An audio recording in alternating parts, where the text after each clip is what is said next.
коалиција на власт полесно би се освојувале избори? Дали затоа што ги има алатките на власта и Не затоа што ВМРО-ДПМНЕ сега освои 42,5%. И дали со ова ги потврдувате тезите дека судските процеси како Титаник можеби се како се вели оправдани во делот на она што се Ако сакате за Титаник да отвориме темата. Ако велите дека тогаш ја имавме власта и затоа освоивме 130.000 повеќе. Не, тоа не го реков апсолутно, реков само дека околностите и реалноста беше поинаква.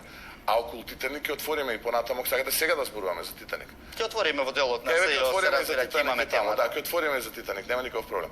Но ВМРО-ДПМНЕ, кандидатот Гордана Силјановска-Давкова е апсолутен победник. Има освоено 42,5% од гласовите на тие кои што излегле на овие избори. И тоа е завршено. 47% Гордана Силјановска, 47 општини Гордана Силјановска-Давкова ги победи. Тоа таа теза. Мене ВМРО-ДПМНЕ, односно кандидатот на ВМРО-ДПМНЕ, апсолутно го порази Стево Пендавски, кандидатот на Зоран Заев. Каде се неопределените гласачи? Зошто не можете да акумулирате дел од неопределеното гласачко тело, ако вие имате само 317.000 гласови? Митингот и велеше не им дадовме предвремени парламентарни избори, само затоа што ќе ги прегазиме. Еве видовме кој е прегазен на овие избори. Не, апсолутно, во тој дел секако дека ќе дојде господинот Заев и ќе го прашаме зошто и како тој ги губи гласовите. Изборни единици во изборната единица 1, 2, 3, 4, 5 Прашањето ми е и друго. 6. И ако одземете 50.000 гласа кои што ги освои кандидатот на СДСМ, Дуи и останатите, а кои што Дуи самиот кажува дека му ги дале, тоа што спределбата на мандатите ќе биде 53 наспроти 44, 14-9.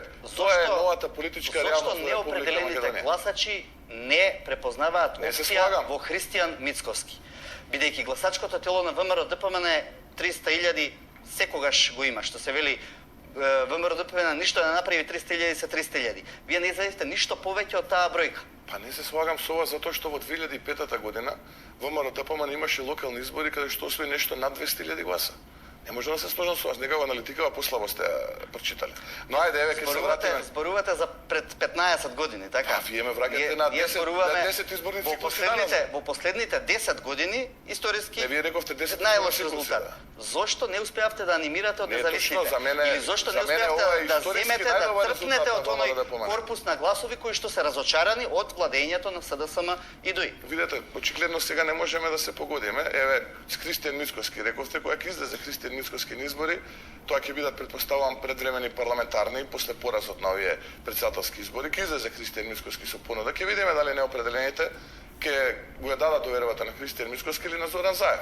Јас само се обидувам да ви кажам дека ВМРО-ДПМНЕ на овие избори, заедно со Гордана Силјановска-Давкова и коалицијата за подобра Македонија освои 42,5% од вкупниот број на гласачи кои што излегле да гласат. И тоа е многу повеќе од изборите во 2004-та, кога имало 34, нешто, од изборите во 99-та, каде што имало 21,1.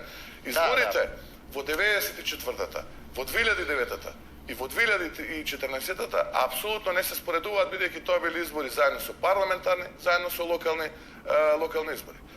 Следните